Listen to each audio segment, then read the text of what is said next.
Jump in here, be a part of the conversation. Chat is open. And if you haven't followed or subscribed, do that now and hit the share button because this is a conversation that's going to be good. Now, some of you know because you have heard me talk about this before. I am an adoptee. I was adopted at birth, unplanned pregnancy, I say unwanted. My biological mother does not say that now. We have a great relationship, but it was a tough situation. What do you do? Um, Nowadays, I was born a few years before Roe versus Wade, so abortion was not legal, and my biological mother says that was never an option anyway. But man, nowadays, it's a little bit of the Wild West out there. It hurts my heart that we don't value our children as a nation the way we should. I think it's the biggest stain on contemporary society. And I'm not alone. But what do we do about it? We can't just curse the darkness. We have to light a candle. And that's Right. what today's guest has done. Linda Znachko has a new book where she talks about some great stories called, the book is He Knows Your Name, and it's available now. You can pick it up wherever you pick up books. But she has an incredible story and an incredible ministry. And so I am thrilled to have Linda on Live Today Live. Great to have you. Thank you. It's so great to be here. I'm so thankful you shared your personal story because I hope that in people's hearts and minds, it's opened a door. And as I share and we discuss this topic, that people will help keep walking through this door of a heart of adoption because it's a heart of rescue that the Father God Himself has. Now, back in 2009, there was something you saw in the news that bothered you as it should, but it sent you on a course that changed your life. Take us back to that story and what happened and how it changed you. Yeah, so in 2009, it was October. I was grieving the loss of my mom who had passed in June. And I really honestly was not looking for anything to do. I was grieving. My daughter had just gotten married. My son had just gotten off to college. And I was just kind of getting my feet back underneath me just from life. And I saw the breaking news story. The caution yellow tape is across the parking lot. The squad cars are arriving. People are milling around, and the forensic specialists are climbing in a dumpster. As the announcer, the reporter says, baby doe found in a dumpster wearing only a diaper. And my heart just twisted and cracked. And I thought, this is unbelievable. No matter what is happening here, I was feeling compelled to sit and watch it. And that's what I did.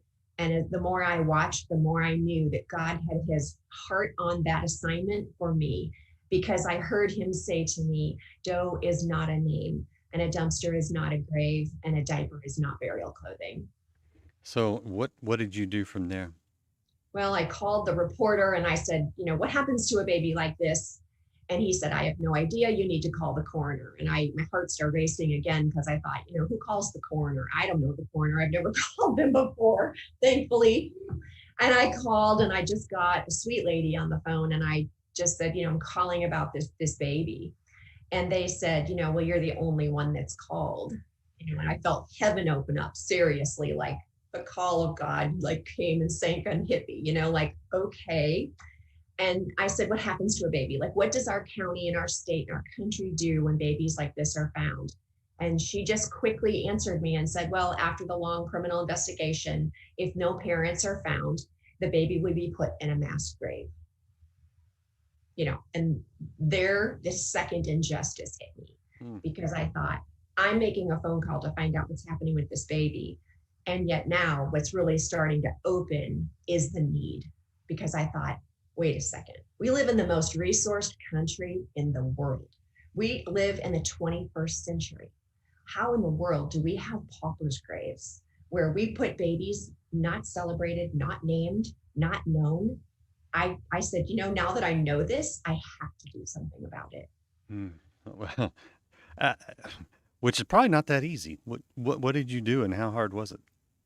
Well, the easy part was actually waiting, because I waited 13 months for the criminal investigation that went on. I called that coroner every Friday morning and bugged them to no end and said, I mean it. I want to know what's happening with this baby.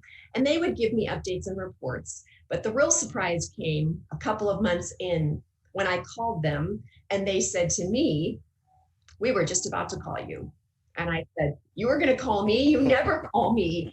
And they said, we have another baby. Mm. If your organization is waiting to take care of the other baby, do you think you could take care of this one while you're waiting? Mm.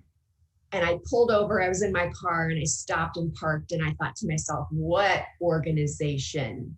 It's just me. Like, I'm just calling you and asking you these questions. I have no idea what I'm doing. I'm planning a funeral for a baby for someday. And then I thought, well, Lord, what are we doing? Is this just for this other baby? And I've got this wrong. And he just spoke to my heart and said, no, these are my children. And you and I are going to hold hands as we walk through a journey down a road called He Knows Your Name. And I'm going to show you a blueprint and unfold for you what it is I need for you to do.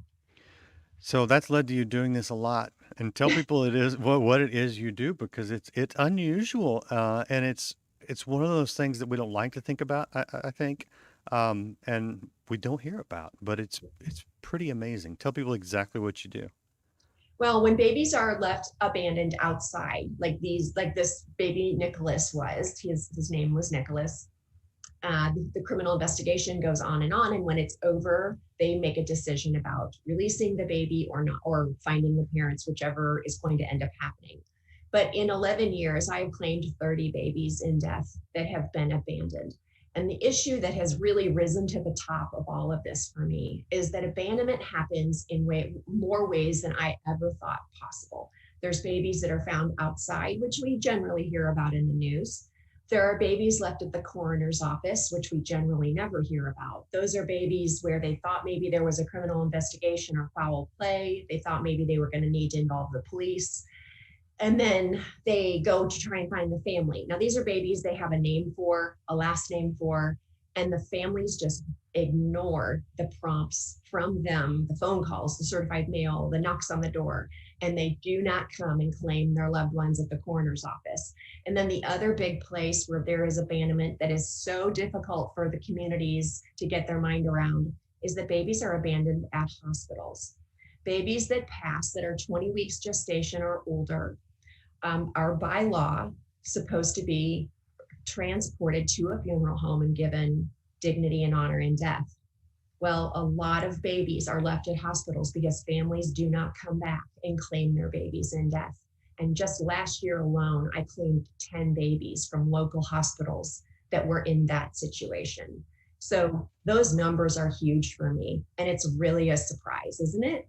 Yeah, I mean, I just you don't think about it, honestly. What now? Explain to me: are these aborted babies, or are these miscarriages where they're at the hospital, have the miscarriage, and then they go home and they don't? What are the circumstances? I mean, is it too hard for the mother or the parents, whatever the circumstances are, or I don't quite understand what's going on. I get it.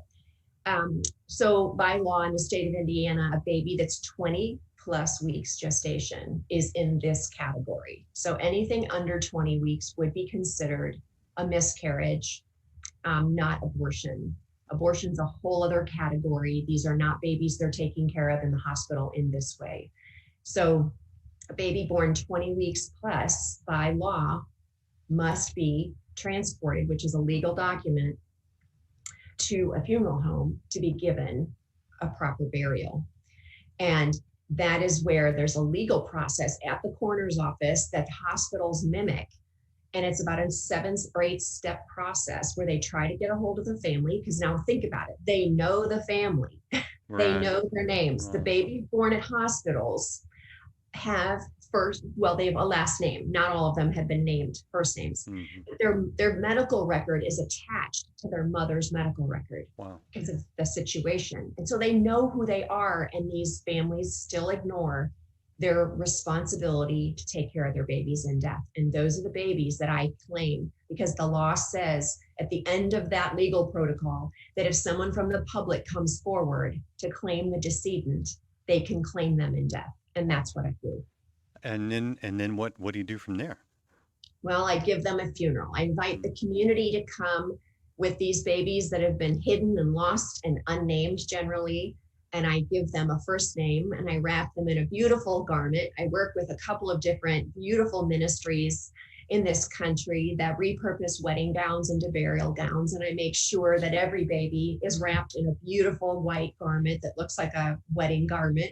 Mm. And I celebrate their life and choose their casket and write their celebration of life. I officiate every funeral, and I invite someone to come sing and read scripture. And we have a graveside service generally for most of the babies, unless the weather's terrible. And we celebrate their life and say their name. Do the families ever show up for this? No, never. No. I mean, people say, why don't you invite the families? And I'm like, because they don't call back. Yeah. You know, family is uninvolved because that's what they want. They don't want to do it. So this is, it's beautiful, and yet it almost strikes me as morbid. I mean, and this is got to be hard. I can't. I hate funerals. Okay, you know, and most people do. Frankly, they're hard. They're painful. How do you do this? Because this would be depressing to I think to the average person. Yeah. I just, all I can say to you is that it's not for me. I feel the calling of God on my life to do the work he's called me to do. I'm not a certified anything. I haven't been trained in funerals. I'm not a chaplain, like nothing. I'm a mom. I'm a daughter of a king. I love doing things in the kingdom of God and bringing the light and the love of the gospel. That's what I love. And so I see all of these situations as dark, and I run to them to bring light. There's injustice everywhere, and I bring justice. There's no name, and I go and call by name, and I sing lullaby goodnight to every baby and make sure they're cradled and held one last time. That for me is the beauty. You have one of the most amazing callings I have heard. I mean, they're all great. I don't want to compare. You have a beautiful calling, and I can see that you have the grace of God on you for it. Because what would be hard for most of us is, I think, in a way, a joy for you because you're serving God and honoring these babies. Is there a joy in it? There is a joy. I cry at different parts of the journey when I first get the phone call, or I know that I know the process. You know, I go sign the paperwork. I go to the cemetery and choose the plot of land, and I sign that baby's going in that plot of land, and I design every single headstone for every baby. I pray over every name and then choose their name and give that baby a meaning and pray about their legacy. That is all like a beautiful, terrible, right? Like I cried, but I love it. I mean, I feel like I get to do this. I mean, when Jesus says he goes for the one, leaves the 99, I mean, that's what I feel like I'm doing. I'm going to find the lost has been found. I rejoice. I mean, I think the babies that have been hidden away, baby Nicholas sat on a shelf in a morgue for 13 months. Baby Alexander, while his mother was being charged for a murder, that little baby was seen as evidence and called a homicide and sat in the morgue for 2 years. When he was finally released to be buried, it was like a joy came over me to think like finally closure can come and the family can gather and we can celebrate the baby and the life instead of the event and the tragedy. We're talking, we're talking to Linda Znachko, and she has a book where she tells a lot of these stories. He Knows Your Name, and talks about the beautiful and unusual ministry that God's called to her. And on that note, I'll say this. We like to make a whole new kind of New Testament legalism, find this scripture and apply it all over the place and forget context and things like that. When you boil right down to it, Jesus gave us 2 commands: love your neighbor as yourself, love Lord God with all your heart. And he also said, my sheep hear my voice and obey. And that's exactly what you're seeing as you listen to Linda talk about what she does. She heard God's voice and she's obeying. And forget the credentials, forget the whatever. And when you are called and you obey, you get the grace you need. And I'm curious, Linda, because I need to ask you, before I forget this, you are going to have an amazing day in heaven because you're going to have so many godchildren. It's going to be, I'd just love to see that sight.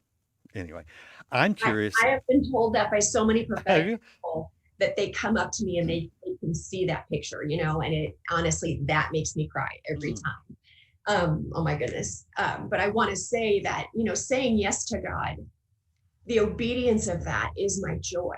mm, And I have authority only from him to do what I'm doing. mm. And That's it's all you because need. he called me into it, so I can say, oh, well, what am I doing? I don't know what I'm doing. I'm not a businesswoman.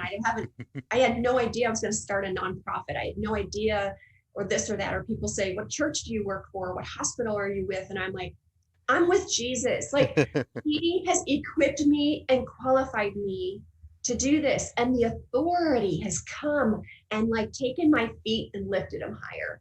And I don't want to be anywhere else. I want to keep saying yes to God because this is what I was made for. Mm, And I am so thankful that I exercised my small, yes, spiritual muscles through the years so that when this one came that made no sense, yeah. God flipped the economy of the stories upside down. And I said, okay, now I know when everything's upside down, I'm supposed to say yes. When everything's unfamiliar and I feel weak, I'm supposed to say yes. I love, I'm laughing because I love it. I love the pure, raw obedience of it. There's no Christian college even that has a degree for what you do, and Oh, yet you're PhD level of this. I have a couple of just practical questions. Number one, who funds this? my husband and I do. Do you really? Okay. Yeah, my husband is a remarkable man, and he just had the leadership and the vision years and years and years ago with his successful business that we would cap our income and give the rest away. And we started a foundation a long, long time ago. And, it was just like we wanted to forward give and be available. You can't be available if you wait for the ask, because you're Right. spending in the meantime or you're Okay. saving or you've got this and that. Okay. Is there a way for people to give to you? You're not asking for this. I'm bringing this up. Is there a way for people to support what you do? Yeah, people, I mean, you can send my foundation a check and I What is that? earmark it and use it for things all the time. Like I just got a $900 check from someone and I literally the next day got a bill for $901 for a headstone I bought for baby Nicholas's mother's uncle who died. Mm, And I was like, there's that $900. It's going there because I wanted her to know that someone thought in their heart to give and be generous. And she was the recipient of it. And it wasn't from me, it was from someone else. And that meant the world to her. So I love to just receive the gifts that people do give because they love to give to me. And then I ask God, who gets this? What's mm. this for? Is it for a cuddle cot that needs to go to a hospital? Is it for me? I'm flying to Maine tomorrow to take a cuddle cot up to nearly Canada. I'm going to, I'm going to, use some of the money people have given me to fly to Maine and dedicate a cuddle cot to a hospital that needs bereavement devices. All right. So it's Yeah, all of we're, so we're, it's on my website. we're gonna okay, and we're gonna explain cuddle cots for people that don't know, but I'm gonna show the website right now, and I'm gonna put that in the chat if people are watching the chat. This is heknowsyourname.org, and I'm guessing it's that little give button up in the top right. Am I Yeah, correct? so PayPal, I got kind of hacked on PayPal recently, so I can't take PayPal anymore. So I'm going back to some old-fashioned ways of just send me a check if you want to donate anything to He Knows Your Name. Okay, so the information is there.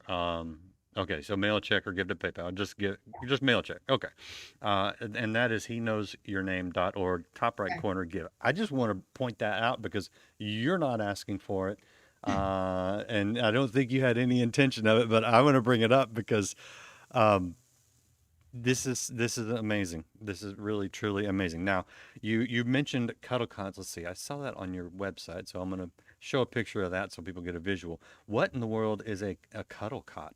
So it's a little cooling device that sits bedside with a mom who's had an infant loss in the hospital.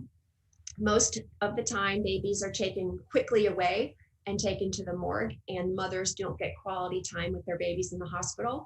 and other family members that may come visit and want to meet the baby have a real hard time because the baby is deteriorating quickly and in the morgue. The Cuddle cot is a cooling device that sits bedside, like I said, but the baby's not connected to anything. If the baby just lays on this thin little sheet of cooling pad in the bassinet, and it keeps the baby like cool enough so that the baby can stay bedside with the mother up to 3 to 4 days in the room while she's recovering. And it has just been an incredible game changer in a hospital setting for families of loss and for the hospital staff. Nurses love this so much because they're able to give such great care to families of loss.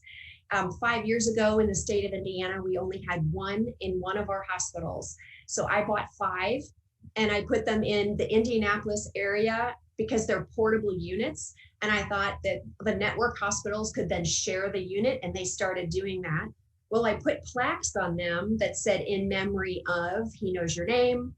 And people started seeing that, and they'd have a loss and they'd think, "Oh my gosh, I want to leave this legacy with my child so that this Cuddle cot can sit bedside with another family in another hospital. And my baby's legacy will be a Cuddle cot so that that family never feels alone in those early days of hardship." And so now in the state of Indiana, we probably have over 75 Cuddle cots. I have helped sponsor putting them in about 10 different states. And it's really been my mission in the last 6 years to improve bereavement care in hospitals, and we're doing it. And this device is incredible. It's out of Flexmort, and they come out of the UK. And I just have a wonderful relationship with them, and I've been really excited to help mothers bond with their babies in the hospital. But Randy, the cool thing is that from my angle, working with this abandonment problem in an inner city hospital, my hope was that if a mother bonded with her baby in those early days in the hospital, maybe she wouldn't abandon. And we're finding in our inner city hospitals that the abandonment rate is dropping. And I think it's because of the Cuddle cot.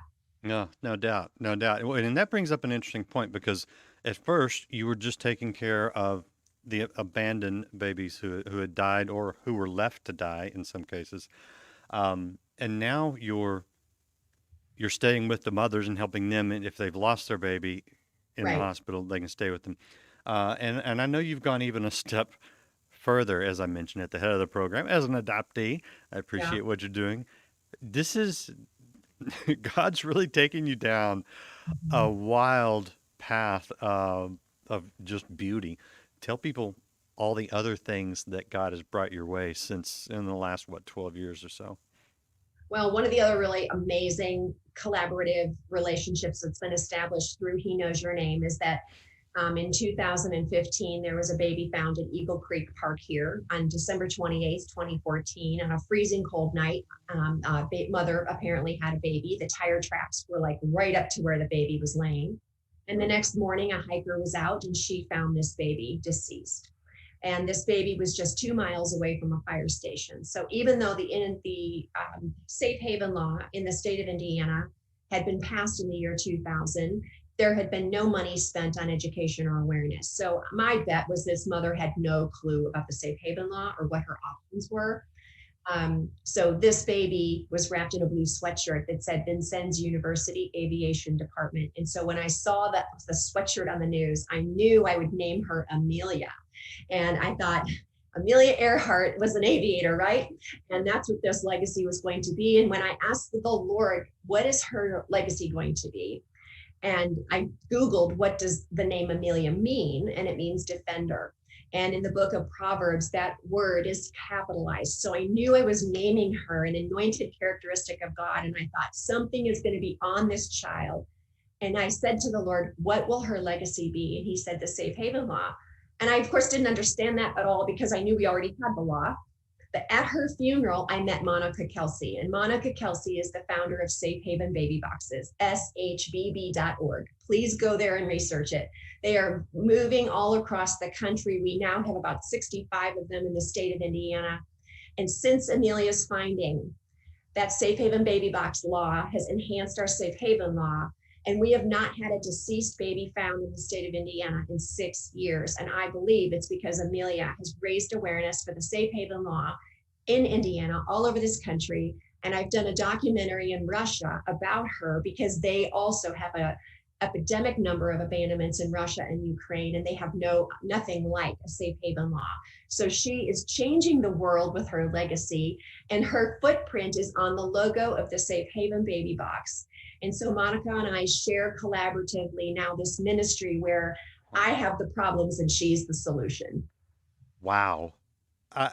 When you made that first call to the morgue, a little nervous, did you have any idea what all you would be doing and how many lives you would be touching? I'm going to say, honestly, thankfully, no, because I don't know that I would have said yes. I mean, Yeah. the other big yes in my life was writing this book. I mean, when the Lord asked me to write this book, even, I was like, now that one I cannot do. And I really argued with him about that a lot. And now I couldn't be more thankful because the message of the book is changing the conversations about life and value and worth all over the world. Yeah, and the great thing about that safe haven, the law and the awareness that you're bringing is that you're giving people a chance at life. Yeah, we're And saving lives for sure. as one who James and Betty Robinson gave me that opportunity. Not that I was abandoned. I don't want to mislead people, but being adopted. Um, Yeah, something happened to you last year with adoption, I understand. Yeah, Tell yeah. people quickly Well, what, what I, what I wanted to say to you though, that the Safe Haven baby box is an adoption option. There have been 12 babies found in those boxes or safely surrendered in those boxes in the last several years. And every one of them received medical care in under 3 minutes. They're all healthy, and every one of them was adopted by a forever family in 30 days. That's awesome. So that saving lives is what this is all about. And then there was this baby at the NICU at Riley Hospital. And I got a call from a friend of mine who I've done work with, and he's an adoption attorney. And he said, we have a mom down here who has signed all the adoption papers. She was addicted and homeless and left the hospital. And basically this baby has been declining every day. She's in, critical condition. They've done every test on her possible. And we now know she's not going to survive. And we have this baby that needs a guardian. And he said, she's not going to survive. Would you take care of her? And I said, Grant, of course I'll take care of her. When she passes, I've got everything I need to take care of her. And he was like, oh no, Linda, you don't understand what I'm asking. I'm asking you to take care of her in life and be her guardian and make her end of life decisions. And I literally stopped my car again. I cry in my car a lot. And I sat there and just cried. And I thought, what is this one, God? And he said, can you get down here to the hospital? It's Friday at 3:00. We've got to have a meeting. All the physicians are in the conference room, and I drop everything I'm doing. I go down there. I walk in the conference room at this huge hospital, and every chief of every major department is in there who has helped to care for this critically ill baby. And every one of them gives me their report, and their professional faces are wet because they're all crying. And they're saying, it's our recommendation that she's taken off life support. Her brain is in such bad condition. Her mother abused drugs while she was pregnant. And it's the worst MRI of a brain we've ever seen. And, I just sat there and I thought, okay, God, what? Like heaven's like this close, And I thought, I gotta relieve this baby of her suffering. And so the adoption attorney totally advocated for me, worked everything out. And of course, because of all the digital opportunities we have now to sign things, he was able to get the judge who was sitting on the bench at 4:00 to sign the paperwork so that I could become guardian of her on a Friday afternoon at 4:00. And I went up to meet her in the NICU, and she is so beautiful and perfect on the outside. She could have been one of my babies. And I mean, it just made no sense to me, except that the wires were evidence of how sick she was. So I left the hospital. I was sobbing out in the parking garage, and my husband calls me and he's like, hey, what are we doing for dinner? Where are we going tonight? It's Friday, and I'm like, I can barely talk. I have to tell you where I've been and what I'm doing and what I need to do tomorrow. And I tell him, and he said, you're not doing this alone. So I went home. We had a lot of company at our houses that weekend for a big event at church, all this stuff going on. I came home, canceled everything, dinners, everything. We went back to the hospital and we sat with her, and they called her BUFA, BUFA, which stands for Baby Up for Adoption. And that's what this baby was called for a week. And I walked in there and I said, her name is Abigail. And that's what every one of you will call her from now on, even if she lives only 24 more hours. And I said, I want her dressed. She was only in a diaper. And I said, when I come back in the morning, we'll spend the day with her. We came back the next morning and the NICU nurses had dressed her in a beautiful little pink fleece outfit. Abigail's signs were all over her room. The nurses had worked all night long getting her handprints and fingerprints made into canvases and butterflies. And it was like they knew she was adopted and claimed. And my husband and I went in and we just worshiped over her all day, sang, read scripture, held her, called her by name. We baptized her, anointed her with oil. I put a pearl bracelet on her and a beautiful white gown. And we just gave her like a life worth of love that we could give her. And then we took her off life support and the doctor said, it's just going to be a matter of minutes. She's in such bad shape. Mm-hmm. And we held her for 2 hours. And we had 2 hours with her where she wasn't hooked up to anything. And that sweet little girl died in my arms. And it was the most incredible, beautiful gift we could have ever been given. And we had her funeral that next week. The Indianapolis Star wrote a beautiful tribute to her. She was on the cover of the Star twice. Everyone in the city of Indianapolis knows Abigail's name, and they all know her now. And they all know that she's ours.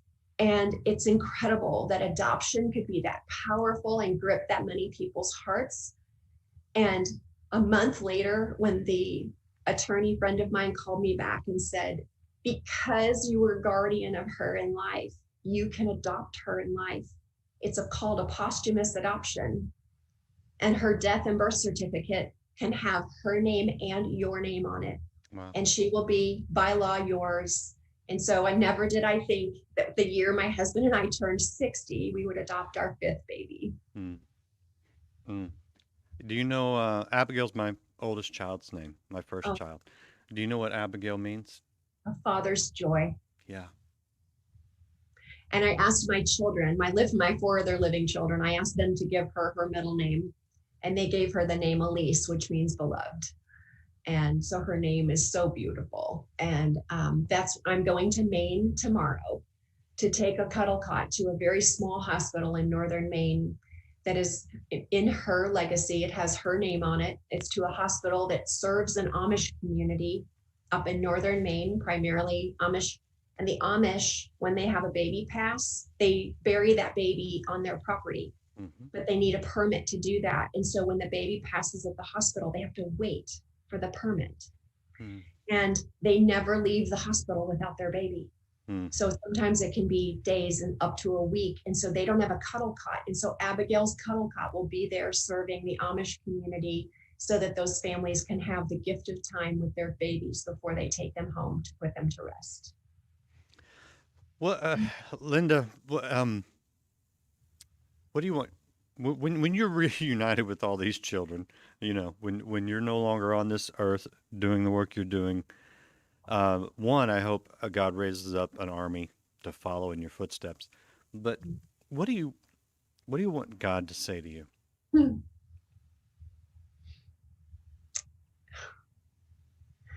Well done. I mean, his father's heart for his children is really what, my mother's heart is beating for. And to just be a mother with him as a father is just incredible. And so I know it's like I walk in the sacred all the time. And you do. It's like I get to really experience and taste and see the goodness of God in the land of the living and at the grave. And remember that the greatest miracle was performed at the grave. I mean, I live Easter morning. Easter weekend is like such the bookends of my ministry. You don't have Good Friday without Easter morning. And honestly, every story has a redemptive moment in it that brings my heart to Easter morning. And that's how I can do what I do. Thank you, Linda. I want people to see the book because you can hear more of these stories in her book and buy the book. And you know what? Support what she does. She's not asking me to do this. I'm bringing it up because I think it's incredible what she's doing. If you've been watching, you know that that's the case. But HeKnowsYourName.org is the website. The little, very tiny, too small give button because I can tell that that's not the biggest, most important thing to you. Can you see it on this screen that I've got? Let's see. There it is. You can see it up there now. Top right, give. And you can go support what she does because this is amazing. So thank you for what you do, and thank you for taking the time to share it with our audience. I really appreciate it. Thank you. And appreciate all you guys hanging out watching. Hit the share button. This is an amazing thing. And you know, this is pro-life, even in death, and it's the grace of God. It's the love of God, and I think it's the heart of God. And maybe some of you guys are called to help do what she does in your city. Pray about it, but definitely support Linda if you can, and come back. There's more good interviews to encourage you, inform you, entertain you a little bit on Life Today Live. So we'll see you again next time.